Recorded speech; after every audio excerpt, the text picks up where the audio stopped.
Welcome back to my channel. I hope you have learned a lot from the videos, previous videos I uploaded. If you have not watched any of my videos, you may have to go back, because the series the video I'm going to do today, is a continuation of a series that I started in the previous video. So, I would like to also encourage you to subscribe to this channel so that each time I upload a new video, you will get a notification. Having said that, let's dive straight in. Today we are continuing our series on some problematic verb tenses. All right, and the first verb we're going to look at, as you can see on the screen, is fall. The past tense is fell and the past participle is fallen. I'm quite sure that a good number of people are familiar with this verb. But take a look at the next one, fell. Now, fell is in present tense here. And when you compare it with the first verb, they do not have the same meaning. Now, of course, this is where you have to be careful when you use it.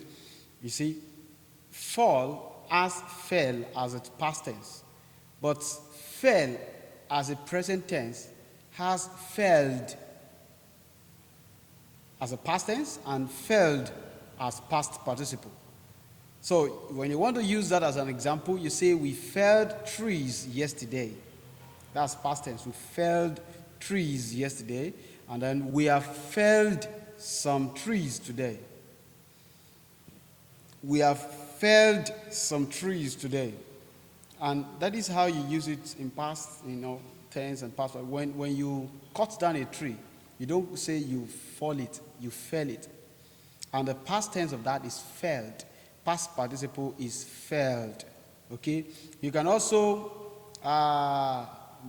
make a person fall to the ground. When you do that, you fell such a person, especially in a match or in a fight. You can fell your opponent. You fell your opponent. So when you use that verb, the past tense is felt and the past participle is felt. So take note of that. The next two set of verbs that we're going to look at is sow and sow. Now I want you to pay close attention to this. S-O-W is pronounced as sow, sow, sow. And S-E-W has the same pronunciation, sow. And these two are, in English, we call them homophones because they sound, alike. The only difference between them is in the spelling and the meanings. Okay, the first one, verb 3, what's the meaning? Is to plant a seed. As you can see here, to plant a seed. Okay, so sowed will be the past tense and the sowed will be the past participle. But when you talk about the verb 4, which is sow also, the past tense, now I want you to see the spelling. When most students see this word, they are tempted to pronounce it as sew. It is not sew, it's sow. Same way you pronounce verb 3. And the past tense is also pronounced the same way you pronounce verb 3. Sowed, sowed, sowed. And the past participle is sown or sowed. So I want you to take note of that, and when you come across them in sentences, you know how to pronounce them and how to use them appropriately.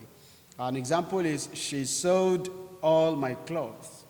She sewed all my clothes. Past participle will be, she has sewed or she has sewn my clothes for me. Okay, so take note of that. Verb 5, burst, burst. It doesn't it doesn't change in its past tense form and past participle form. It doesn't change. The same word is repeated. Burst, burst, burst. And to use an example, you say the bag burst suddenly, or the bag has burst. You don't say the bag has busted, of course. This is how, a common error among so many students. You say the bag has burst. All right, now look at the next verb, verb 6. Now, the pronunciation of this word is bust, bust, bust. And the past tense is busted. Past participle, busted. Okay, this is the verb that you may get confused with verb 5. Verb 5 is burst, burst.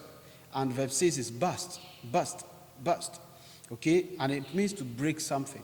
Break something. Or when police arrest a person or a group of armed robbers in while they're on operation. Okay, you can see especially in American English that they are busted. They are busted. Okay, so but to break something, you use this verb, and then the past tense and past participle will be busted and busted. Okay, so verb 7. Find. Find. Now, this also is not so strange. It's a very common verb. And the past form and the past participle form is also easy to know. Find, found, found. There's nothing so special about this. But when you look at the next verb, you realize that the past tense of find can also form a present tense, of another verb, which has another meaning. So this is where people can get it confused. So if you say find, and the past tense is found, you can also have found as present tense, and the past tense of this found will be founded. And of course, the meaning is not the same. The meaning is to establish or to begin something. So you can say, I founded my organization last year. All right? So it's different from find. So you have to take note of this. And the past participle is also founded. Okay, let's go to verb 9. Verb 9 is cost. The past tense is cost, and the past participle is cost. All right? It doesn't change. Cost, cost, cost. And an example, the book cost 300 naira last year. It's in past form. Yet, the word does not change. It is not the book costed. No. It doesn't go that way. You don't say costed. You say cost. Now, if you check the sense in which this word is used, the meaning is the price, the price or the monetary value of an object. That's cost. So when you use it in this sense, the past tense and past participle form do not change. Okay? So, but look at the next verb. We have the same word, cost. And then the past tense here is costed, and the past participle is also costed. Now, the difference between verb 9 and verb 10 is the sense of use. The sense in which verb 10 is used is to estimate. To estimate. All right? So you can talk about, has your plan been well costed out? That's where you can use cost in this sense. Now you can see that this sense is different from the example we have before this. The book cost 300 naira last year. This one says, have your plan been well costed out? Now, in example 9, in verb 9, the example there is telling us the monetary value of the book. But in example 10, we are talking about the estimation of what is going to happen or what has happened. All right? So, costed can come as a past tense and as past participle form of cost. But you have to be careful of the sense of use. Okay? Another example is when you talk about costing a project. So you can say that the contractors have costed the building project. All right? So this is the way you can use it. Verb 11, knit, and knitted, and knitted. And 12, verb 12, knit, knit, knit. Now, the difference between these two verbs also is in the sense of use. The 11th verb, the first one talks about making something with the use of thread, making a clothing with the use of thread and maybe needle, something like that. So when it is used in this sense, you can have a past tense change with the addition of ed, and the past participle also changes with the addition of ed. All right? But in the second sense of use of knit, okay, you talk about binding together. Binding. So look at the examples we have here. In the first one, we have my granny knitted some gloves for me. And in the next example, we are knit together in love. All right? So you can look at the sense of use and try to use these two examples to understand how these two words are used in these different contexts. All right, verbs 13 and 14 now. The first, bid, bid, and then 14 says bid, bade, and bidden. Now, the difference between these two verbs also is in the sense of use. Okay? When you say bid, as in the sense of the 13th verb here, it means to bid for a product you want to buy in an auction. You say your price, so you bid for it. But the second sense of use, bid, it's when you are saying a farewell or a goodbye. Okay? So these two senses do not mean the same thing. All right? So you have to be careful. In the first one, bid, the past tense and the past participle don't change. They remain the same with the present tense.